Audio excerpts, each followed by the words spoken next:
নমস্কার বন্ধুরা, নিবেদিতাস ক্রিয়েটিভিটিতে তোমাদের সবাইকে অনেক স্বাগত, অনেক ভালোবাসা জানিয়ে আজকে নতুন একটা ব্লগ নিয়ে চলে এসেছি। কালকে তো মা আসছে, তোমরা তো দেখতেই পেয়েছো। আর আজকে বৌদি ভাই দাদা সবাই এসছে, তো সবাই মিলেই একসাথে, যেহেতু শরীর খারাপ ওকে দেখতেই সবাই এসেছিল। তো মা এদিকে সবাই মিলে সব কিছু করে দিচ্ছে, একটু হেল্পও হচ্ছে। এদিকে ঠাকুর পুজো কমপ্লিট হয়ে গেছে, ওদিকে রান্নার কী তোড়জোড় চলছে, চলো দেখতে থাকো। অবশ্যই ভালো লাগবে আশা করছি। বৌদি ভাই এখানে ফল কেটে নিয়ে এসেছিলো, তো আমরা বললাম একসাথে খাবো, ফলগুলো কেটে নিয়ে আয়, তো ওই জন্য কেটে নিয়েছিল। আর এদিকে হচ্ছে চড়ি তরকারি, অনেকে বলে গাছ পাঠা।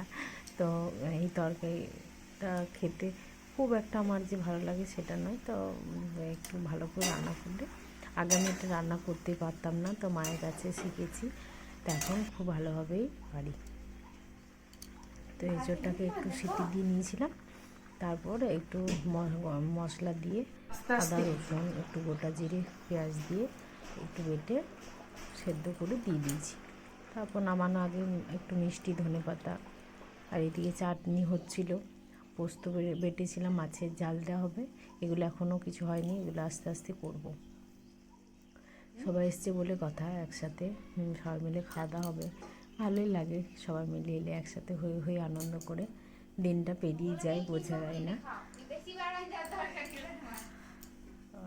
এইদিকে মাছের ঝাল দেওয়াটাও কমপ্লিট হয়ে গেল। আর এইখানে ওই যে সবজিটা, এঁচোড়ের তরকারি, খুব সুন্দর লাগে খেতে। তো এখন আর একটু পরে গ্রীষ্মকালটা চলে এলে আরও ভালো লাগবে। আর এদিকে একটু আলু পোস্ত করেছি, আর একটু আলু সেদ্ধ মেখেছি, ব্যাস। আর কিছু হয় না। এদিকে চাটনিটা হচ্ছে। বৌদি ভাই আমি দুজনে মিলে অনেক গল্প করছিলাম রান্না করতে করতে। আর এদিকে বিকেলবেলা খাওয়া দাওয়ার পর একটু ফুচকা খেলাম, বাড়ির সামনে এসেছিল, ওটা নিয়ে একটু হাসাহাসি করছি। ও জল ফুচকা খাবে না, চাটনি দেওয়া ফুচকা খাবে, তো ওর জন্য আনা হয়েছে, আমরা সবাই মিলে খাবো। আর এখানে টিফিনি সন্ধ্যাবেলায় চা পপকর্ন নিয়ে বসে গেলাম, আর সবাই মিলে চলে গেল বাড়ি বিকেলে। তারপরে এই যে টিভি দেখতে দেখতে খাচ্ছিলাম, এদিকে আলু ভাজা আর রুটি করলাম, ব্যাস। তাহলে বন্ধুরা আজকের মতো আমার এই ব্লগটা কমপ্লিট, মিনি ব্লগ ছোট্ট, কেমন লাগতো অবশ্যই জানাবেন।